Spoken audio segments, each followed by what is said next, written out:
My name is Ray Fouché. I'm with the Department of History and the program in Science and Technology Studies. And I would like to, again, thank you for coming out to the first lecture in the 2009-2010 Center for Advanced Study initiative entitled Interpreting Technoscience. 2009 to 2010, I'll be the Center for Advanced Studies resident fellow. First off, I would like to thank all our co-sponsors and relevant units. The Center for Advanced Study, of course, the Spurlock Museum, the Department of History, the Illinois Informatics Institute, and the iFoundry program in the School of Engineering. Let me begin by introducing Hector Postigo. Hector Postigo is an associate professor in the Department of Broadcasting, Telecommunications, and Mass Media at Temple University. He holds a PhD in Science and Technology Studies from Rensselaer Polytechnic Institute.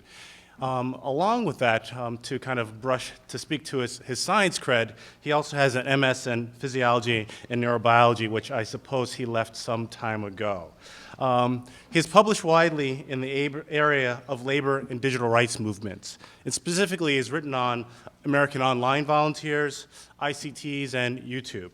Most recently, he's been working on the meaning and dynamics of video game modding, and he's in the final stages of completing a book entitled The Age of Crime-Fighting Machine, the Digital Rights Movement and the Emergence of Participatory Rights.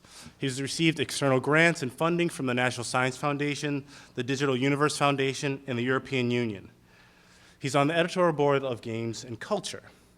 I consider Hector a good friend and an exciting and very engaging speaker. So he'll give a lecture first, then we'll open it up for questions.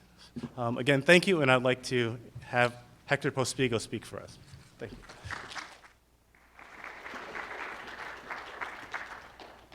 Okay, so can anyone hear me okay? Am I on the microphone? Okay, so it works. Thank you, thanks to Ray, and of course to the Department of History and the Center for Advanced Study, and also the Illinois Informatics Institute for having me out. It's great fun to come out and talk about the stuff I love so much, which is the research in video games. And of course, if some of you are here for extra credit, then how much fun, get extra credit to listen to a lecture on video games. So without further ado, I'm gonna begin. And I hate using a script, but it's gonna happen occasionally. So please try to bear with me when I do that. So here goes. Many years ago, when I was still flushed with youth and blessed with the kind of acne that can only result from 99-cent cheeseburgers and 7-Eleven Slurpees, I used to play a lot of video games. Now, these are not the lonely times that you've just conjured up inside your heads. These were, in fact, very exciting times. Hours playing Pong, chasing a magnificently pixelated ball back and forth on my home's expansive 19-inch television. Back then,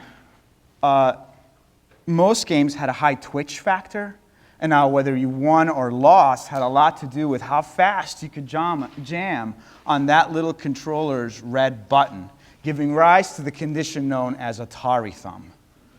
I like to think of gaming back in those days as the golden age before the industry was corrupted with rampant capitalism and convergent marketing. The days of Joust, the days of Space Invaders, and the days of Donkey Kong, my favorite. Nowadays, I sound like such an old curmudgeon. Nowadays, you can watch a film on the silver screen and then go home and play it, or play a part in it, on your PlayStations, PCs, Xboxes, or PS3s. Of course, the reality is that it's always been an industry, and that convergence of content forms didn't happen not as a result of some sort of artistic high ground on the part of other media industries, but rather because other media industries perceived video games as the province of pimply-faced, burger-eating, sugar-drink-guzzling boys. But there was something special about video games even back then. And many of us in game studies remember the questions that got us here. One question in particular, a question that sparked our imagination as children growing up during the Cold War, at the advent of the computer age, of the personal computer age, and at the advent of the internet, I was introduced to video games by Joshua, the supercomputer wreaking havoc on the Strategic Air Command's missile control system in the movie War Games. And Joshua asked a simple question back then. Does anybody remember what that question was, by any chance? What is it? Shall we play a game? Right, that's the question. Shall we play a game? The answer, as it has turned out, is a resounding yes. Let's fast forward now to today, where the industry is a $20 billion a year affair, where it outsells the movie industry at the box office, and where the average gamer is between 18 and 34 years old, and women are almost as likely to be gaming as men. We are witnessing some phenomenal games, full of complexity, games of significant beauty. Some of them are set in the future, others in mystical lands, games that recount history, games that connect people via network play or massively multiplayer online worlds, and games that are being used for therapeutic purposes, treating depression, helping in traumatic brain injury or post-traumatic stress disorder, and other uses that are as of yet unexplored. But then there are, of course, those games that still push on society's limits. Not unlike rock and roll did when it first generated gyrations and pushed heavy on the minds of pre-counterculture America. So in the age of renewed American family values, games like Grand Theft Auto, hailed for its innovative gameplay while at the same time reviled for its moral ambiguity, will no doubt elicit some commentary from moral leaders and will continue to see political posturing and claims that it's all going to hell in a handbasket. But I'm here to tell you, as many other colleagues of mine in game studies would do, that even though there are some negative aspects to game culture, that ultimately that there is not much to fear, and that there are some potentially important benefits to come from this new medium. It has become clear that some sectors of the game industry are providing for us the rare opportunity to contribute cultural products of our own making and design into that mixed bag that's mass media. And of course, I'm talking about user-generated content. Now, the phenomenon of user-generated content began in the video game industry almost 30 years ago already. One of the earliest products was Castle Smurfenstein. Castle Smurfenstein was a parody of Silas Warner's original Castle Wolfenstein, a game written for the Apple II that involved the game's lead character trying to escape from a castle that was held by Nazi evil scientists. According to the developers of the Smurfenstein version, Castle Wolfenstein was a terribly fun and addicting game, but something was missing. Nazis just didn't seem that threatening to a suburban high school kid in the early 80s. Smurfs. That was the real threat now. So we changed the game. The Nazi guards became Smurfs. The mostly unintelligible German voices became mostly unintelligible Smurf voices. We created a new title screen, a new ending screen, new opening narration, an opening theme, and changed the setting from Germany to Canada. Apparently, that's where Smurfs live, in Canada. Excuse me. The evolution of user-generated content has, in video games, brought us a long way from those early days of Smurf smashing good fun. At the apex of that progression is machinima, an amalgamation of the word machine and cinema. In this novel film genre, the multiplayer network function of a game is converted to a virtual set, where one player acts as the camera, and then the other players act out all manner of drama and hijinks, right? This turns otherwise straightforward gameplay into some form of theater. One such piece involves the characters of the game World of Warcraft singing a song borrowed from the Broadway play Avenue Q. It's credited to the Dark Tide Guild in the World of Warcraft. And I have a short clip of it here. So bear with me. Let's hope the sound goes. The internet is really, really great. Can you raise the volume on that? I've got a fast connection, so I don't have to wait. For porn. There's always some new site. For porn. I browse all day and night. For porn. It's like I'm surfing at the speed of light. For porn. The internet is for porn. Despite what you might think, it's not. But I show this clip for a number of reasons. First, because I think it's funny. Then, and most importantly, because I think it shows the various layers of convergence achieved by users. In this example, consumers have become creators. By releasing it on YouTube, TV watchers have become TV makers, right? A play, right, a game, and a broadcast have all come together in a public performance. So it's a great example of what Henry Jenkins would call convergence culture. Games have clearly become more than they were intended to be. They have become sites of creative production for consumers. For some, environments that are game-like become homes away from home, a second life, if you will, of digitally mediated embodiment, community, economy, and even resistance. In the online world known as Second Life, citizens build and develop virtual real estate that they sell in the real world for real money. You guys know about Second Life a little bit? Okay, so that's... Aylin Grafe, going by the avatar name Anshi Chung, for example, was the first virtual millionaire. She became a millionaire by buying virtual property wholesale from Second Life, developing it, and then selling it online to other members of the community. She now runs a business that provides online property for multiple online worlds. On her company's website, she advertises such things as villas, complete with swimming pools and outdoor patios. Now, resisting the incursion of this most capitalist of ethics into the sanctity of the digital ether are other more subversive citizens that implement some interesting digital theater known as griefing. As the newspaper for Second Life, the Second Life Herald reported, when one such attack occurred, and I quote, "Thousands of red Santa-capped green penises rained down on Second Life in the closing hours of Christmas Day on the grid, sending many residents into a panic to try to return the self-replicating objects before they displaced buildings, crashing Second Life entirely." Griefers have been described as spoil sports who break the magic circle of the bounded game environment. Thus, while Second Life tends to reproduce social structures of the real world, such as economy and capitalist accumulation, right,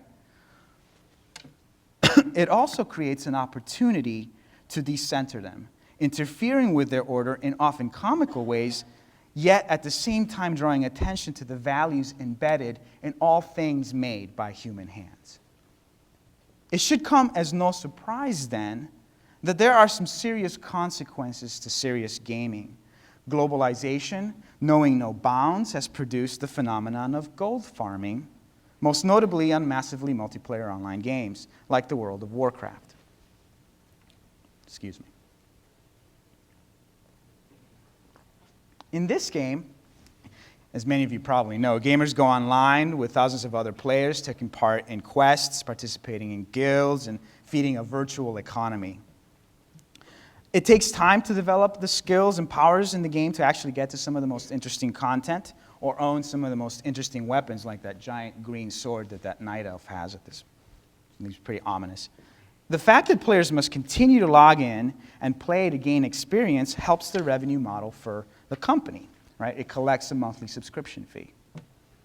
Gameplay during those times where players are not pursuing quests or missions and are simply hoping to get experience so that they can gain access to some of the cool content, right, is often tedious and referred to as the grind. With a click of a button, a player who doesn't want to have to sit there hours on end to level up his or her character can purchase, for about $800, a character that has all the advanced powers and skills from online vendors. It takes quite a while to generate one of these very powerful characters, hours of game play, really. To meet the demand, character dealers outsource labor to developing nations such as China, paying workers minimal sums a day. Imagine groups of people working 10-hour shifts to level up made-to-order characters. In the game world, these laborers' avatars are seen often doing repetitive tasks that accumulate gold or experience points, thus the term gold farming. Globalization, the division of labor, and the inequalities of network capital have found their way into virtual worlds and persist via an economy bridging real-world labor practices in developing nations with virtual world leisure practice in developed nations.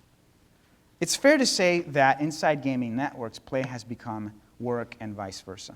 Lisa Nakamura, I think she's here today, does some research on gold farming. She's found that gold farming gets mapped on, a race gets mapped onto gold farming, resulting in racially problematic and actually troubling dynamics between leisure players of industrialized nations and those players perceived to be gold farmers from countries like China.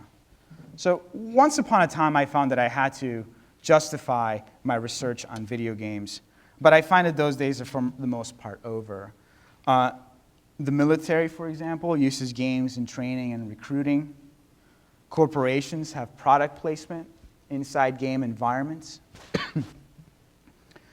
But I wasn't being coy when I said that I've learned to stop worrying and love my Xbox. For a lot of reasons, I see games and game culture in our society as positive. They can inspire creative, participatory content production.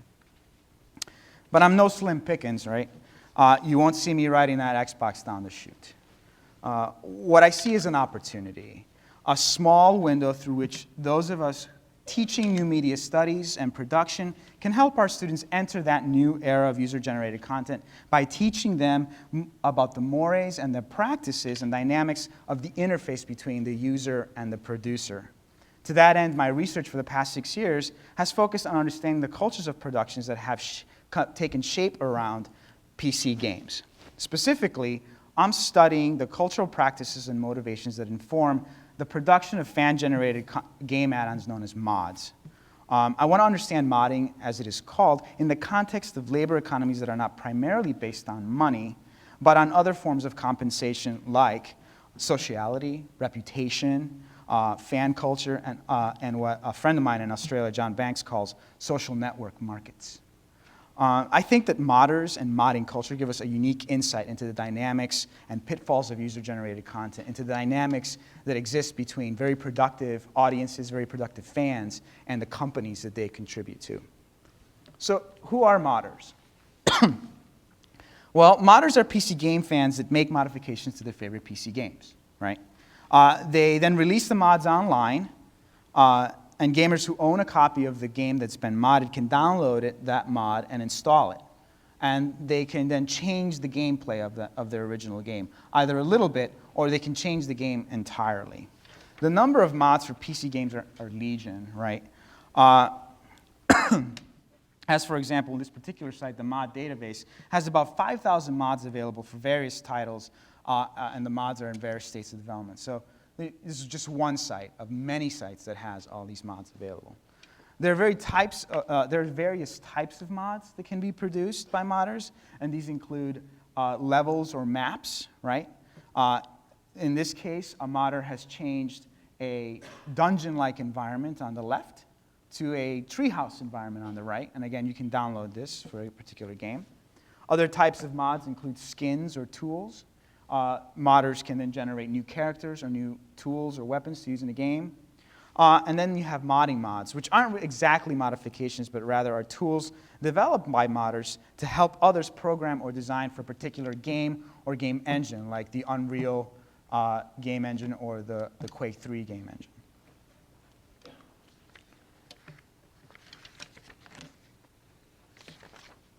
And lastly, we have total conversions. And these are the most ambitious mods. And they bring all the other mod types together to do a whole reworking of the original game. So in this case, we have a World War II first-person shooter called Medal of Honor. in the PC, and it's been converted to a paintball game with its own soundtrack, which it's rock and roll. It's too loud for me because I'm getting old, so I didn't put it on there. But it's very good. So mod culture is a technical culture with access to its workings being mediated by command of some level of technical expertise, be that in programming or design. But it also has room for other forms of expertise, like the kind of historical knowledge that someone needs to make sense out of a mod based on a historical period, for example. Mod culture also reproduces itself by passing on its knowledge through tutorials posted on modding websites and continuous call for participation. Like all online cultures engendered through computer-mediated communication, it has a propensity for hyper-personal relationships at the same time that it has the insensitivity of flame wars and the occasional exclusivity against newbies. But for the most part, mod cultures endure, even as their composition is in flux, and even as harmony is not always the state of affairs. Now, mod culture is part of a broader participatory culture that orbits digital games, especially PC games. It's not alone.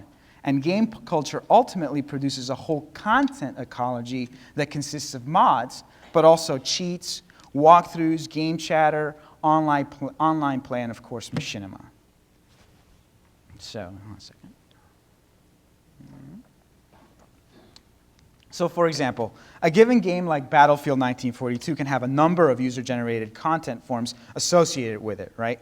So it could be converted, for example, from a game set in 1942 to Halo, set in the future. And this poses an interesting dilemma for intellectual property lawyers, since it constitutes appropriation by fans of third-party content owned by Microsoft that is imported into the code of a competitor. So in other words, if you own Battlefield 1942, all you have to do is go online, download the mod, the Halo mod, and you get to play a Halo-like game without owning Halo.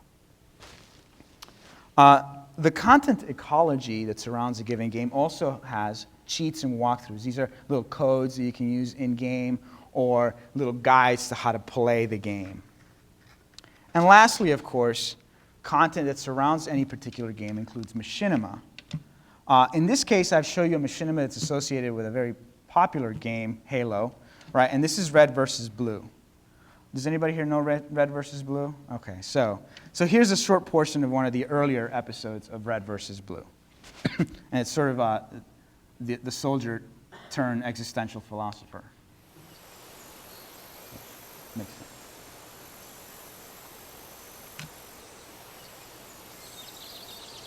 Hey, yeah? You ever wonder why we're here? It's one of life's great mysteries, isn't it? Why are we here? I mean, are we the product of some cosmic coincidence, or is there really a God watching everything, you know, with a plan for us and stuff? I don't know, man, but it keeps me up at night. What? I mean, why are we out here, in this canyon? Oh, yeah. What all this stuff about God? Nothing. You want to talk about it? No. You sure? Yeah. Seriously. All right, so, I mean, if you pay attention to the camera work, it's actually brilliant, because they create the comedic form just by panning back and forth between. I mean, you have no facial expressions, right? All you hear is voices and inflection, but they're creating the tension in the film just by going back and forth. It's, you know, brilliant, I think.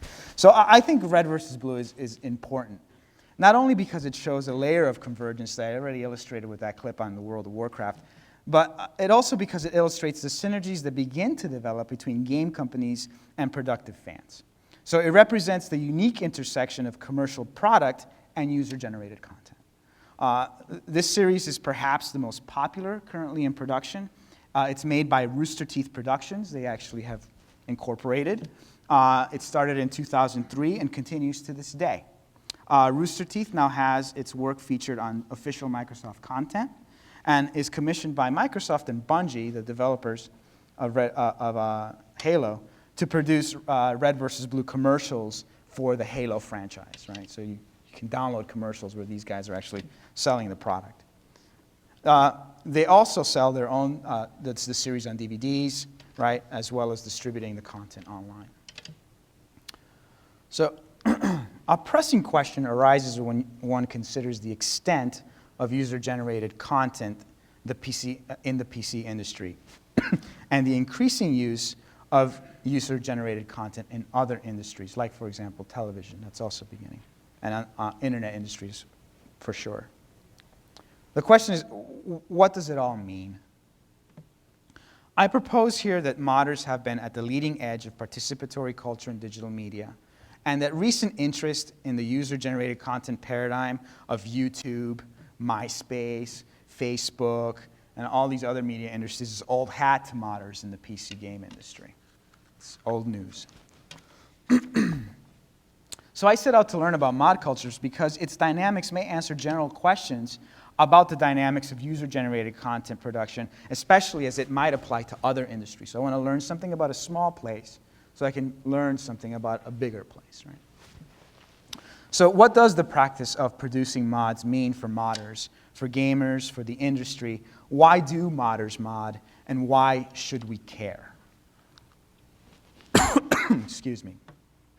The first thing that we can say about a user-generated content paradigm for video games and for other industries is that the content is valuable in an economic sense.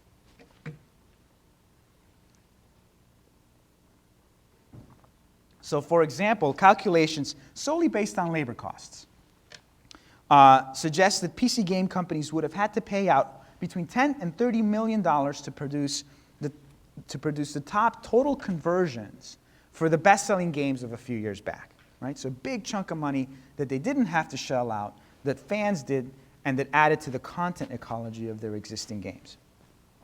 The game industry acknowledges the value openly and suggests that there is more, right?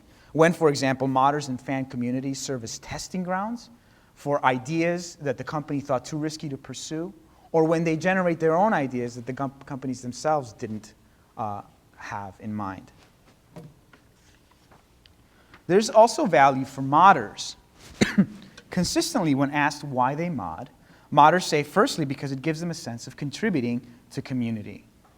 That modding is a community-building endeavor that rewards our social permanence, reciprocity, reputation, and participation in the gift economy. They also say they mod because it might help them land a game in the a job, they probably land some games too, a job in the video game industry. A belief that's supported by experiences of many modders, right? But one that also involves participating in a labor economy that's based on freelance work, so it's intrinsically unstable. Yet it remains the fact that the boundaries between mod communities and video game companies are porous. A situation that's potentially changing as universities begin to professionalize game design because they're trying to find new revenue streams and respond to a lot of student demand. So you're going to, I think modding is one of those, it's like an apprenticeship. You can still mod and enter into a video game company without having to go to college, right, or go to a professional program, but that's changing as universities begin to professionalize the field. So you're going to start seeing a lot of programs for game design, of game programming. Lastly, modders mod, and this is probably the most important point, because by contributing to the design of a game, it gives them a sense of ownership. Many modders, for example, mod a game to reference a particular historical experience or a personal experience. Through mods, modders enter the discourse of cultural creation. Creation that is technologically constructed, visually represented, and acted out through gameplay. I like to think of it as a total dramaturgical / technological experience, right? One gets to write one's own history, and then one gets to play one's own history, right, out. So, the conditions for this kind of productive mutualism are often met through accidents of fate or through regulation by norms established by fans and game companies long ago. So for example, the game company id, right, has nurtured its fan base and encouraged its content production since the days of the first-person shooter Doom.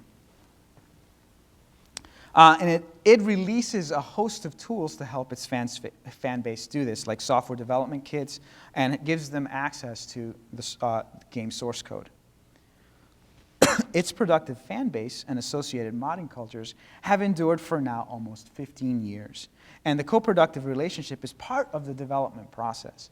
In this sense, for id, no game is ever really finished. It is assumed that modders will take over, using basic building blocks of the game to take design in new directions. I would suggest that modding culture signals the end of the final product, right? A logical result of rip, mix, burn culture of the internet. But relationships between game companies and fans are not always smooth. And invariably conflicts arise over the meaning of fan production. Professional content production, whether it relies on user-generated content for a little bit of production, for an ancillary amount, or for a large amount, is going to have to confront shifting meanings of the word and the term labor. Not so much as legally defined, although that's also a consideration, but as it comes to be defined by those who are actively involved in the co-creative process. Right?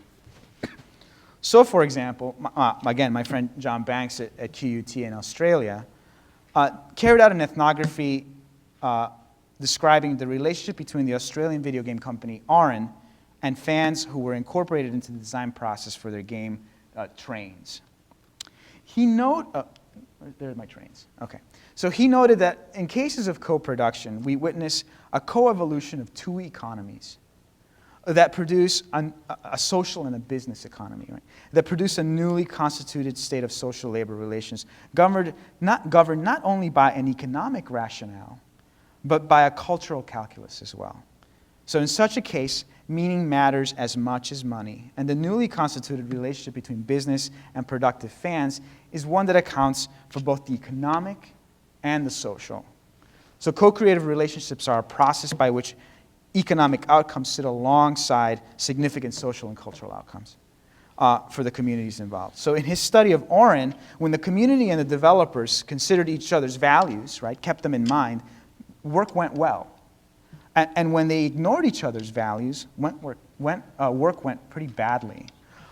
Creative fans became unruly, openly flaming the designers, expressing frustration on public forums, and undermining managerial control.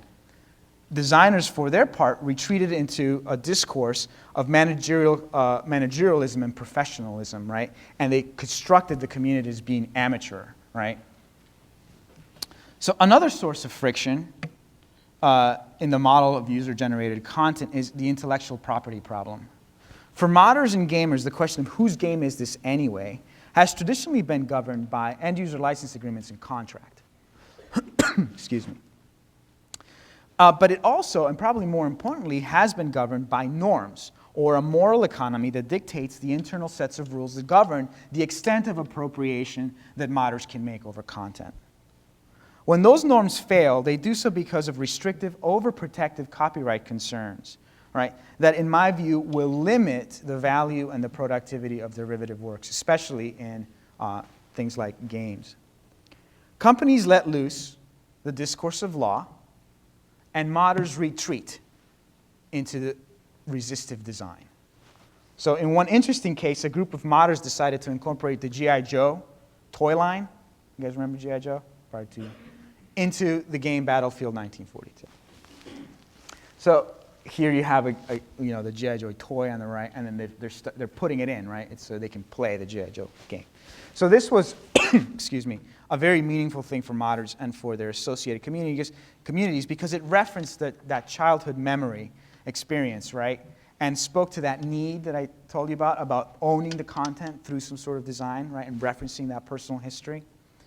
So the reviewers of the beta release were enthusiastic, beginning their reviews with the taglines from the TV show, Yo Joe, and knowing is half the battle, right? And often the chatter in forums was about how the mod was great because it brought back all these memories of their childhood. So they really loved the content. So after the game company and Hasbro threatened lawsuits for appropriating the third-party content, modders were forced to stop development, and this caused a great deal of sadness, actually. It was kind of sad to read the response. The general sentiment was that everyone could have benefited from the development of this intellectual property, but everybody lost. Later on, another mod team decided to take up development of the G.I. Joe mod, this time with an explicit intent to ignore intellectual property right concerns.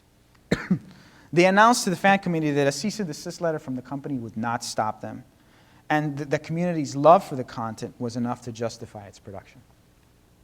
So in this case, the community took a much more confrontational and resistive view. At times referencing the broader digital rights or digital copyright debate that's been going on now for about 10 years, right? They equated, for example, the G.I. Joe mod with the DSys source code, which had been used to crack content encryption on DVDs. So in this case, the mod took on political terms. It became a symbol of a perceived right. So I would suggest that the moral economy of a mod community allowed for the discourse of ownership over content that trumped norms that had typically enforced adherence to copyright law. In that sense, this unruly workforce revolted and essentially said, because we love the content, we ought to have the right to develop it. That was their internal moral economy. Now, whether you agree with this or not, whether one agrees with this or not, is tangential to the underlying fact that user-generated content production paradigms in games or anything else will require a rethinking of how businesses conceptualize their intellectual property. If you're going to engage the fan, you better be prepared. Right? You can't give someone the keys to a Ferrari and then take it back when they drive over 65. It's really my point. You better believe they're going to go 100. I would argue that the breakdown in relationships between productive fans, such as modders, and game companies occur, when they occur, it's like in this cartoon by Doug Savage. It's a classical organizational communication problem, right? The question then becomes, how should we organize these relationships so as to minimize conflicts and maximize the benefits to all?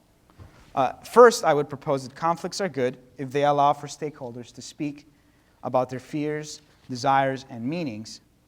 Strategies of managerial control that would seek to instill consent of traditional work processes and managerial values within productive fans are not likely to work.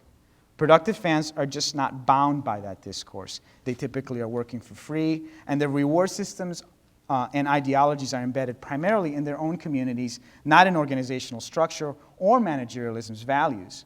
So it bears noting that when conflicts among modders and game companies degrade into disassociation, the discourse is recognizably managerial and legalistic, right? And it locks out fan-based notions of ownership by privileging a sacrosanct and inviolate talk of rightful copyright, right, or rightful control.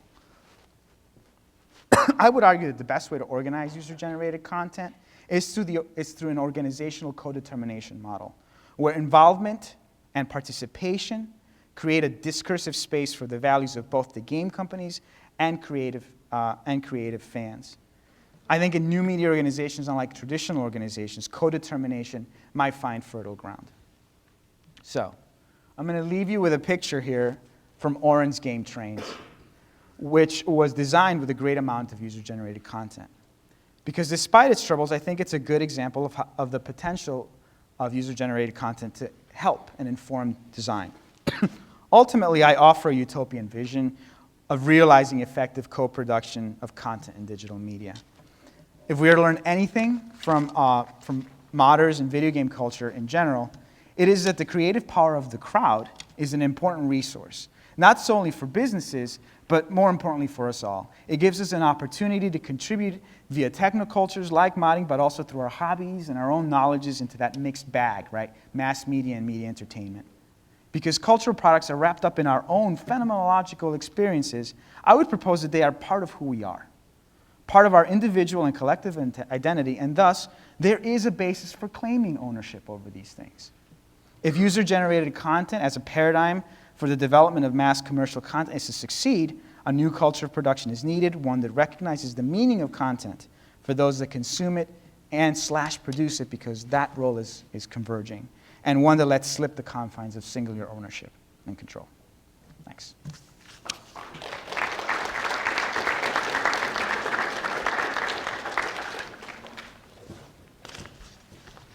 Again, I would like to thank Hector for the talk, and he'll take his questions right now from the audience. I believe there's a microphone that'll be circulating for those who would like to speak.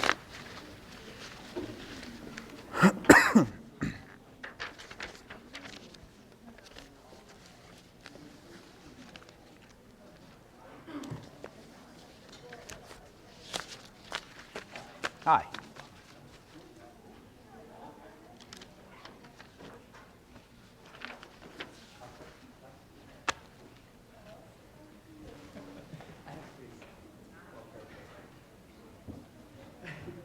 Is that working? Yeah.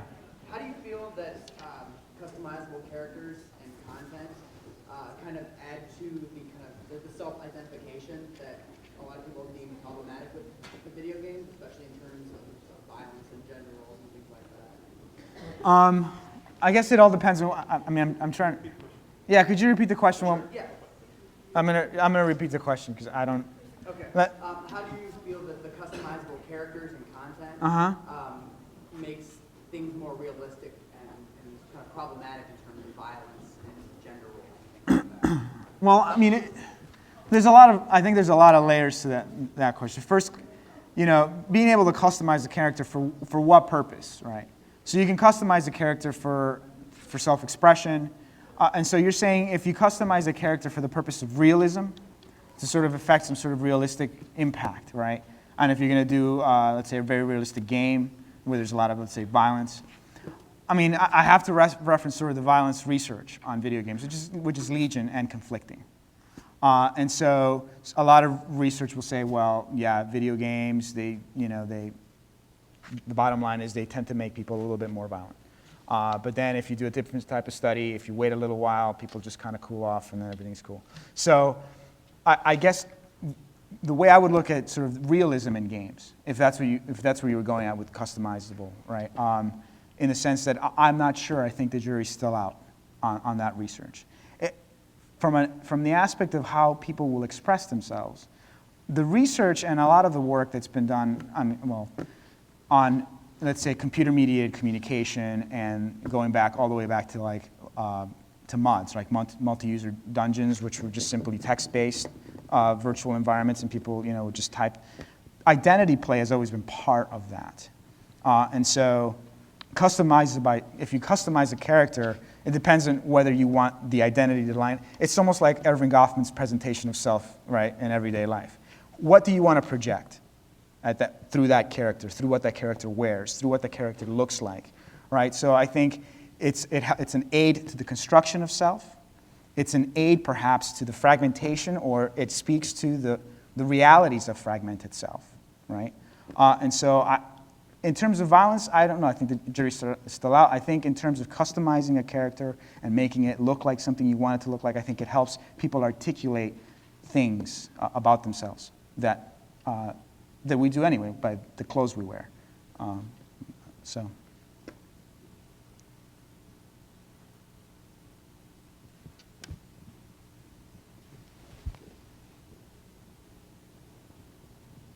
What are the impacts on modding communities as games such as Little Big Planet or City of Heroes start putting into the game itself the means of creating and publishing and accessing all from within these mods? I mean, I think it's the natural, not natural, nothing's.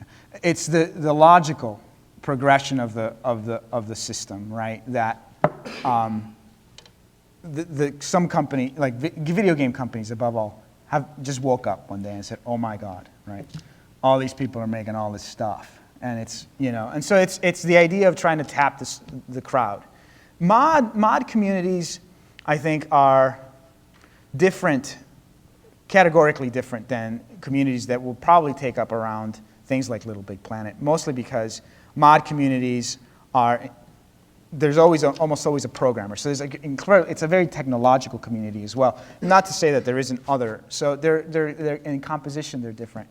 I don't think that there'll be anything, they won't be like sort of go out of style or anything. People will continue to do it because it's embedded in a tinkering culture.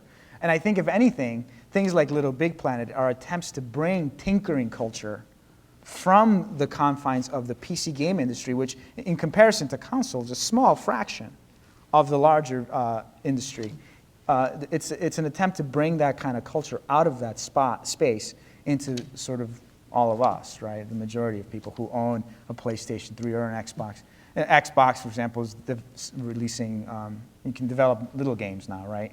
You can access, you can get a license for developing small games and then distribute them. So I think these game companies are starting to figure out that there's something to be had there. My concern is that there's got to be a synergy in which the co-production aspect of it should be tapped, such that people can have a voice if they're able, right, to create these interesting and new. Admittedly, they all won't be good. Some people will say and create abhorrent things, but that's the price we bear, right, for free speech. So, yeah. Any other questions? Yes.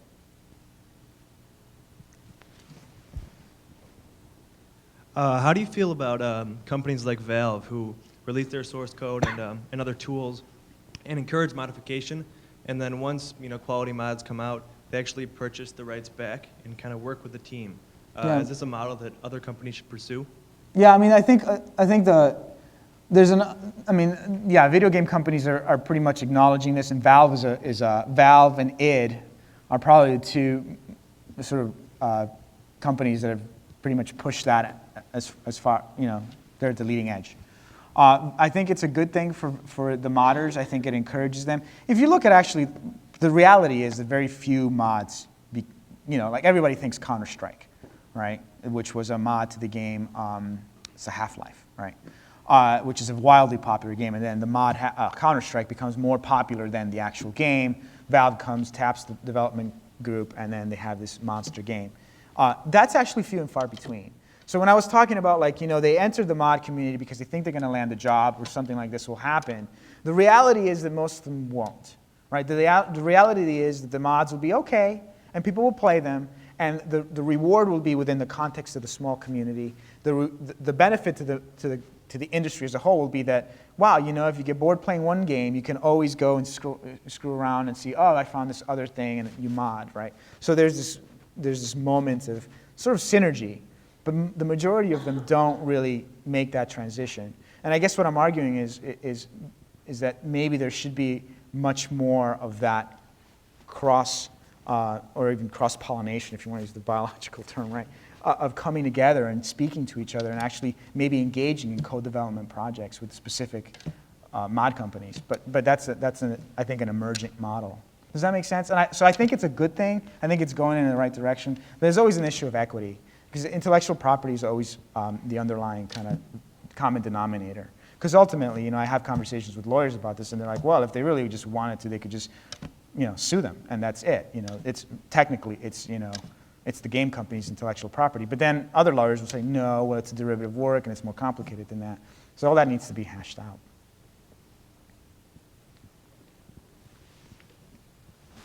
I'm always curious how my voice will sound through these things. But nevertheless, can you speak of the political economic elements of modding community? Because I know you talked about gold farming, and I think that's something significantly different than modders community in general. Right. So the whole political economy of mods, and then the increasing talk of the political economy of user-generated content. So political economy meaning who owns the means of production, right? And then what does that mean? If you own the means of production, does that give you power?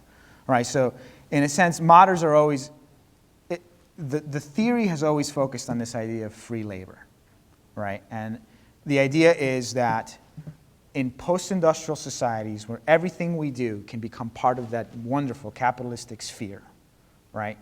Where twittering, the act of twittering, for example, or the act of posting something to Facebook, right? How many here are on Facebook? Okay, welcome to you. You've just added thousands of dollars of revenue to that company simply by inhabiting its space, right? So that political economy, it says, the theory always says, well, we're more or less complicit in sort of the broader capitalist project, right? Because by simply being ourselves, right, we too have become laborers. We are the social factory. And so that's the same kind of discourse surrounds theories of political economy. In sort of the theoretical circles that I'm in, that discourse has become increasingly problematic. Because the more you talk to modders, the more you talk to people involved in these productive endeavors, the more you realize that they don't care. They know that the company's making money. And to continue to patronize them and telling them you are now subject to false consciousness is, well, a problem, right? So what you need to do is kind of think of a new way of looking at. That's why I talk about the phenomenological, the personal experience, the historical experience, because that's what matters. It gives people another system of rewards, and that's why I kind of harken back to like organizational calm, right? Where Stanley Dietz is there telling people you can't control the way you have to create a discursive space for everybody's values, because I think that from a pure sort of org comp perspective gives space to the values, oh God, the values, right? How redundant. Because I think that's where the political economy theory needs to go. It needs to go to a different spot. We just don't have the language for it yet, I think. Or we're working on it. John Banks in Australia and Sal Humphreys, a couple of people down there are really doing some great work on that.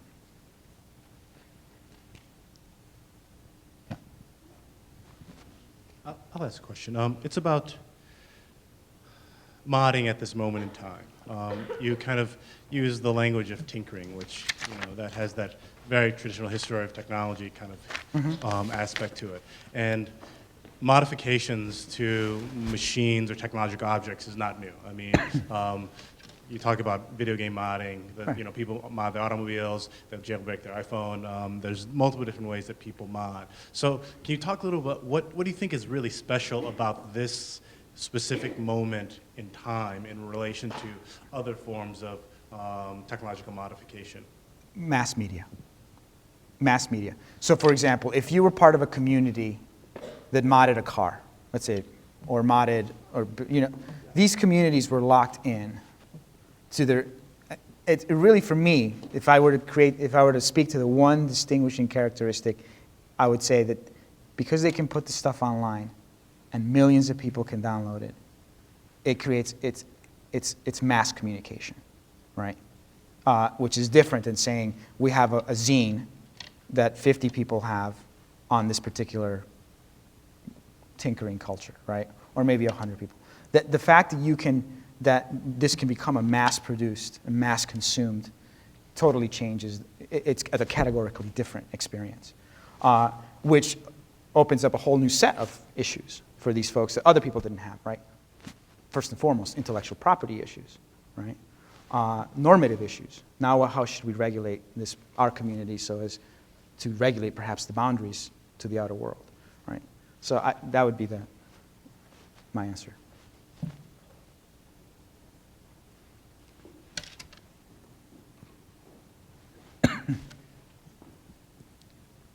Well, I guess your answer to Ray's question kind of answered the question I had. But I guess when you are talking about user-generated content, there's, I guess, on the one hand, places like YouTube, where you can share whatever you created.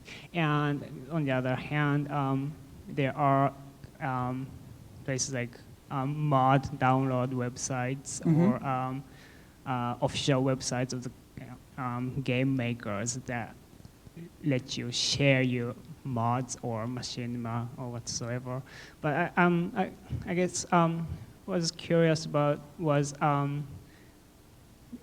possible relationship between those two places sharing user-generated contents. So just curious if you see anything like, someone creates this mod, but someone downloads that mod, do something in that mod, and posts that video to YouTube, and because of that YouTube video, this mod becomes hugely, massively popular. Oh. That kind of relationship. yeah, that's a good point. Actually, I've never looked at that relationship. I don't even know if that happens if people, for example, do machinima with mods, right? So I don't know. That's a good question. There is probably a relationship, I can only imagine, but it would make, to put on my sort of like, I don't know, but let me talk about it anyway hat, I would imagine that it's another step in sort of the logical progression, right? Users are going to do these creative things, and they've probably already done it. And I don't know what to think other than it creates another node in that network of user-generated content, and probably adds to the mix of trying to figure it out. Good question.